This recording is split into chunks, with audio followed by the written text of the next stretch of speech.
and welcome to another episode of Ask a Pianist.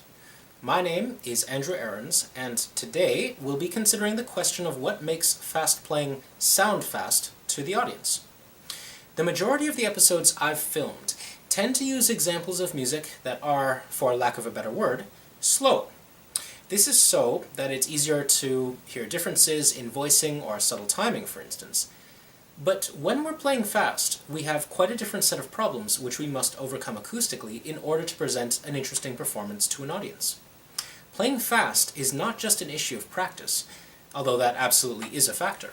We have to understand what kinds of limits we have in terms of how fast we can play in an acoustic scenario, and how fast is too fast for an audience to perceive details in that environment. Finally, it is necessary to consider the perception of virtuosity and excitement in performance, and how we can convey these characters, for lack of a better word, to the audience so that the music keeps them on the edge of their seats. Are you ready? Alkan's Symphony for solo piano is essentially 4 etudes organized as a 4-movement sonata, and the final movement is the classic bat out of hell scenario. It's fast, it's virtuosic, and if you can survive the performance, the audience will be suitably relieved.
As with any work, there's always good news and bad news. With this piece, the good news is that the elements that create the actual music, or the octaves and figurations, are not uncomfortable to play on their own. The opening octaves, which may give the impression of difficulty, are for the most part played on black notes, which means that we're aiming for an easier target than if we were on all white notes, for example.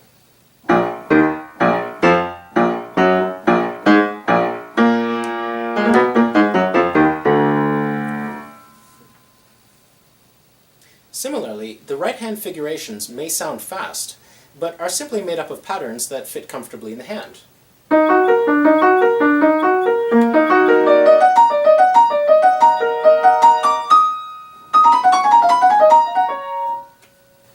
Once we are comfortable with these patterns of keyboard choreography, then it's not too problematic to ramp up the speed, and Alkan is kind enough at the beginning to keep the two difficulties separate.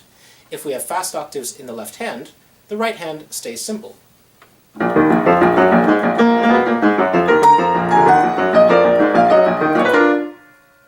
Similarly, if we have fast figurations in the right hand, the left hand is simple.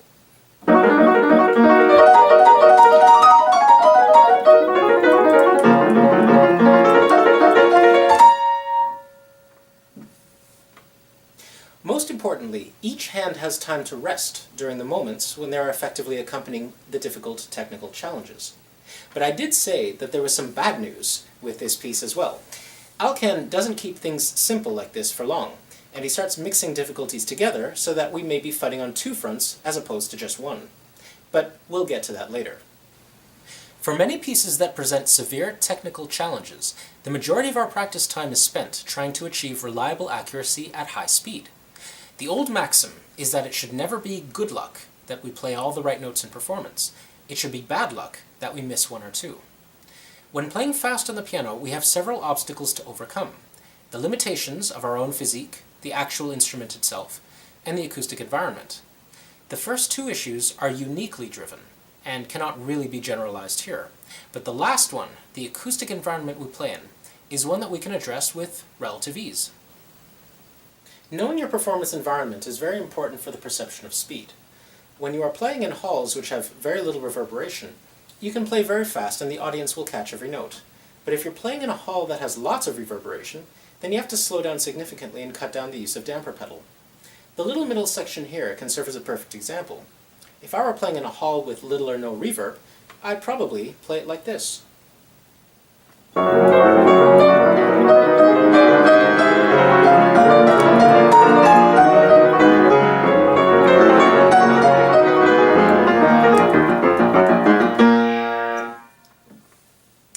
If I were playing in a hall with lots of reverb, however, I'd have to thin out the texture, use very little pedal, and play slightly slower, like this.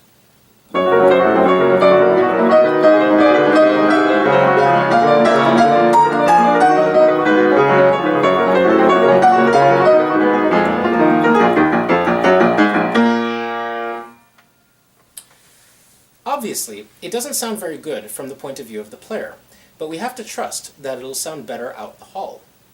Now, this brings up a common question in performers who don't have experience playing in over-resonant halls, like churches. Why would slowing everything down help the audience to perceive the playing as being very fast? Isn't that a contradiction? Perception of speed is based on what we can hear and how much information we have to process at a given time. The more information thrown at us, the faster everything seems. But the information has to be distinct and always changing. If it's consistent, then our minds get used to the ideas and we see the events as part of a larger pattern rather than distinct, smaller occurrences. Playing fast on the piano isn't just about physically playing fast. It's about tailoring the sound that is emerging from the piano to give the audience the best chance to hear each and every small change or fluctuation. And this is why it's important to know the acoustic properties of your performance venue. Essentially, the speed we play is determined by how resonant the hall is and what effect that has on the spaces between the notes. What do I mean by spaces between the notes? Let's go back to the last musical example. The first time I demonstrated this, I adjusted how I play the music to suit the imagined environment. Now let's look at it from the opposite point of view. The room I'm in right now does not present reverberation issues because the piano's sound goes out into the entrance foyer. This means that anything that I record here tends to not have any echoes.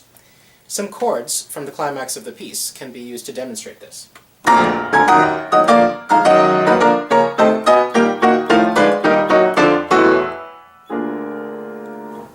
Playing the music as I do in this room means that I can use a bit of pedal, but overall the material will stay acoustically clear and clean.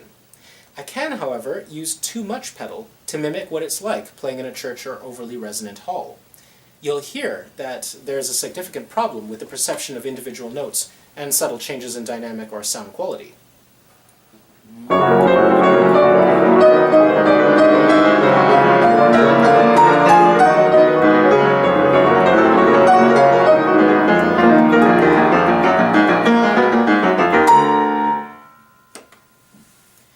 The more resonance we have, the harder it is to distinguish individual sounds, so the perception of speed diminishes to a perception of continuous sound instead. In order to re-establish the perception of individual notes and events, we have no choice but to slow the piece down and play in a very detached manner to emphasize the spaces between the notes.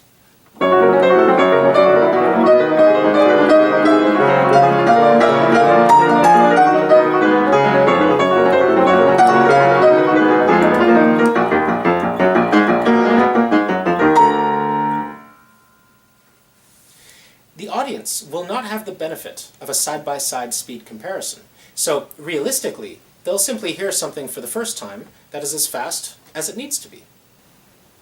Regardless of the character of the fast piece, this speed and articulation adjustment that is made for the purposes of clarity is required in every acoustic situation, and it's a basic skill which every pianist needs to master.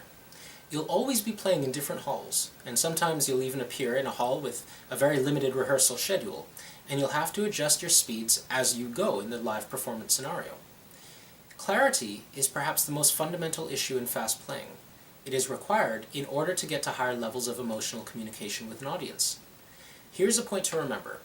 In order to play with clarity, it is absolutely necessary that the audience, not just the pianist, can hear the space between the individual notes. It's that simple. Now, it's possible to play very fast and still present a boring performance. Computers and player pianos can do this. How do we, as pianists, create not only a fast performance, but an exciting one. It all comes down to how much we are willing to risk.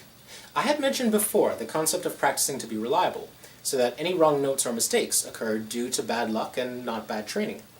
When we play something that is fast, but well within our control, this comfort that we feel at the keyboard transmits to the audience a feeling of comfort as well. Though I don't fully understand the mechanism, or the origins of it, I could speculate that it's simply a part of being human.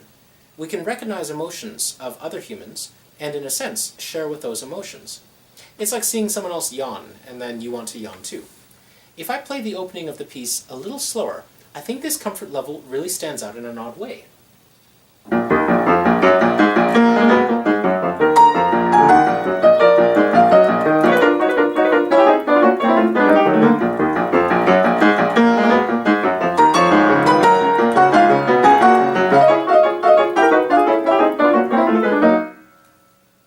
It's almost as if the piece has lost all its excitement, and is simply just another etude or study.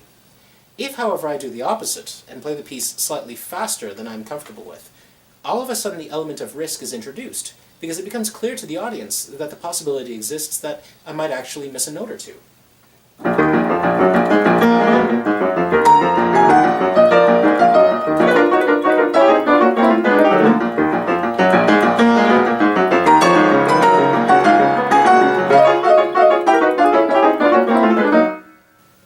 Another example can be seen in the fast figurations. I can play them at a comfortable tempo, where there's no chance of error or muscle fatigue, and inexplicably the piece ends up sounding rather trite and simple.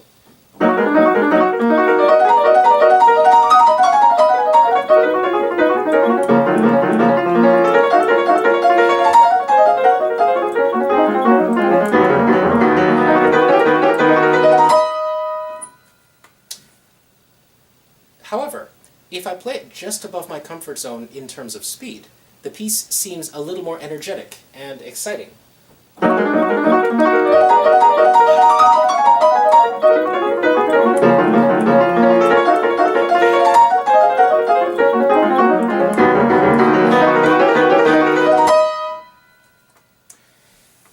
What we want to avoid with this kind of speed manipulation is a situation where the tempo is so fast that the piece sounds frantic, like this.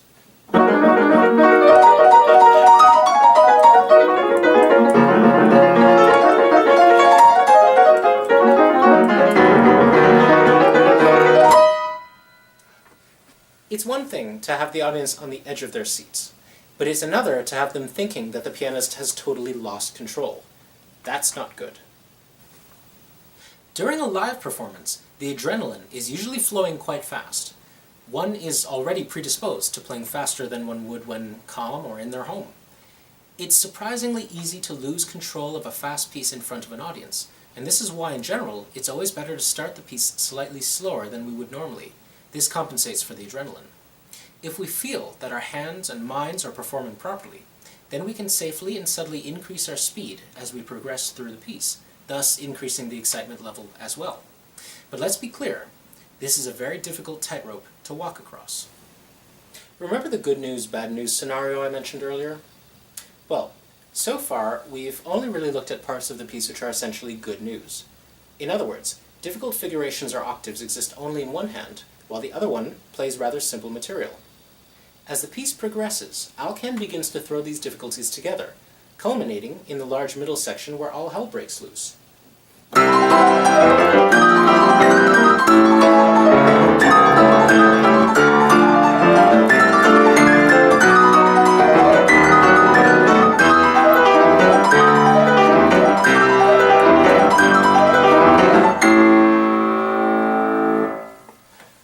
Now, contrary to what we were just talking about with regards to injecting excitement and risk into the piece, we have a situation now where it's actually beneficial to decrease our risk instead of increasing it.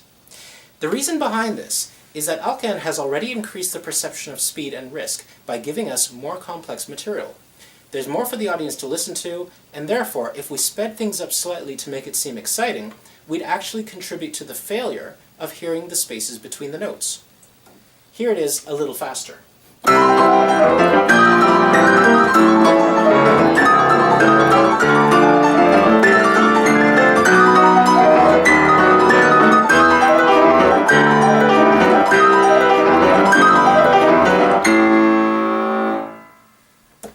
what we must do is hold the tempo back slightly and put more emphasis on the faster harmonic progressions and the increased resonance circumstances.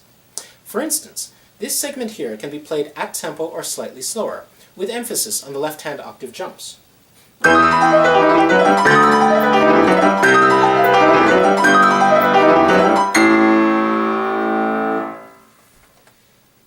And then this section, which follows, has a chromatic scale which can be started a little slower each time to make a rhythmic emphasis while still sounding fast due to the chromaticism that is built in.